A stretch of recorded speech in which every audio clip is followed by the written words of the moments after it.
معلم خپرونې درنو کتونکو په دې هیله چې ټول روغ رمټ واوسېږئ او د صحت جامه مو په تن لکه څنګه چې پوهېږئ په تېره ګردي میز کې موږ له تاسې څخه لس پوښتنې کړې وې چې د لسم ټولګي پورې اړه درلودله او تاسو نه مو غوښتلي وو چې په دې پوښتنو ته په فیسبوک پاڼه او یوټیوب چینل کې ځوابونه ورکړئ.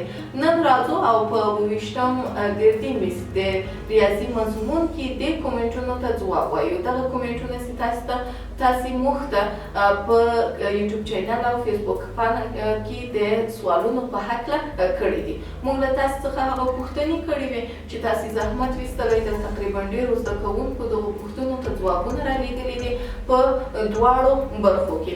په لومړي سر کې ځینې هغه کومنټونه دي چې هڅونکي دي او دعاګانې دي، هغه کومنټونه به هم وګورو او وبه وایو. په لومړي سر کې لومړنی کومنټ دی وایي چې ډېر ښایسته الله مو بریالي لره، ډېره مننه کوم له تاسې نه. په دویمه برخه کې یا دویم کومنټ کې وایي ډېر ښایسته مننه دا چې زموږ نظرونو ته ارزښت ورکوئ.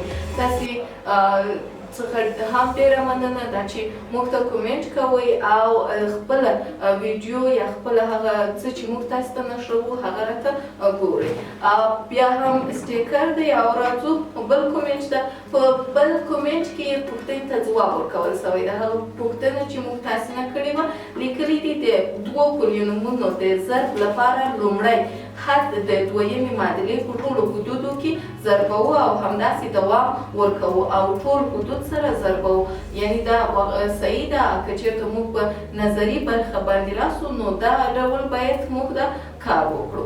بلې پوښتنې ځواب دی ویل دي چې هو دا یو مساوات دی. ما تاسو ته یو مساوات درکړی و او ویلي مې وو چې آیا دا یو مساوات دی که نه دی، چې د تاسو ځواب هم سم دی او تاسو ما ته لیکلي دي چې هو دا یو مساوات دی. په بله برخه کې مو ویلي وو چې په څو طریقو سره موږ کولی شو دغه معادلات سره حل کړو. نو دلته کومنټ کې لیکلي دي چې درې طریقې دي د افنا، مساوات او تعویضي طریقه چې دا هم سم ځواب دی.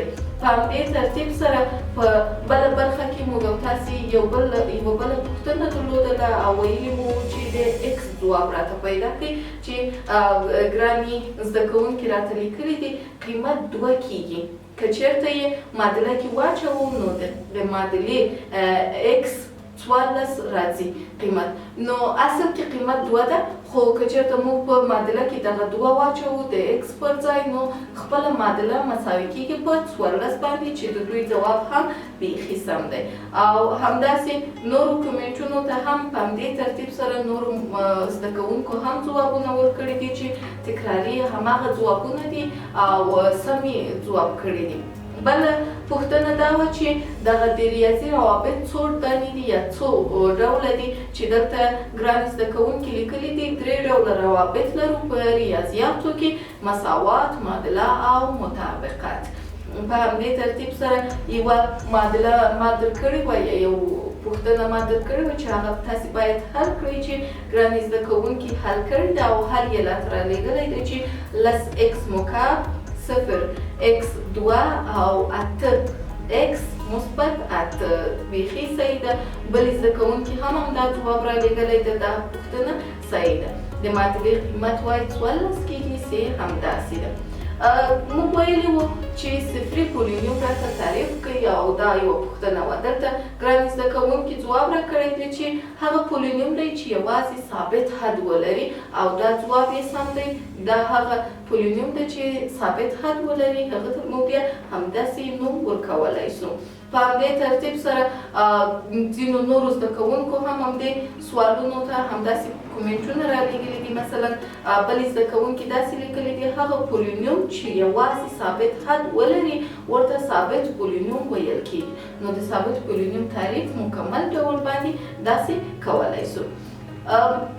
بله پوښتنه دا وه چې په نزولي برخه باندې یا په نزولي ترتیب سره دا معادله تکمیله کړئ چې ګرانې زده کوونکي لیکلي دي په دې پولینیوم کې یوازې یو حد کم دی چې 0x مکعب دی او وروسته له منفي علامې باید اضافه شي. یعنی موږ که چېرته ریاضي ته وګورو ټایپ کې هغه هم په موبایل کې لږ زره ستونزمن ده، نو دوی ښه لاره غوره کړې ده او یوازې هماغه حد راته لیکلی ده چې دغه حد دلته راوړو د منفي وروسته یې یو ځای کوو او هماغه سمیږي یا معادله پوره کېږي چې دا هم ښه کار دی. ګرانې زده کوونکي پوښتنه کړې ده. موږ دلته ځینې پوښتنې هم لرو چې پوښتلي دي وبښئ استاد آیا پولینوم پرته له ترتیبه هم جمعولی یا منفي کولی شو که نه؟ البته که چېرته موږ راسو او پولینومونه سره جمع او تفریق کو په پرته له دې چې موږ هغه په نزولي یا صعودي ترتیب سره ترتیب کو نو دا بیا لږ زره ستونزه رامنځته کوي ځکه چې یو حد زموږ ورکېږي او که چېرته دا کار ونه کړو هم کومه ستونزه نه رامنځته کوي. بله پوښتنه ده وبښئ استاد زه په نزولي او صعودي ترتیب پوه نه شوم. وګورئ ګرانو زده کوونکو کله چې موږ وایو معادله په نزولي ډول ترتیب کوي یعنې له کوچني توان نه وینځئ د لوی توان په طرف لاړ شئ او په صعودي کې په همدې ترتیب سره برعکس یې راځي. نو یو له کوچني نه لوی ته ځي او بل له کوچني نه له لوی نه کوچني ته ځي. دې ته نزولي او صعودي وایي. صعود یعنې په ډېرښت ته ځي او نزول یعنې ښکته قیمت را ښکته کېږي چې تاسې کولی شئ دغه ځواب ترلاسه کړئ.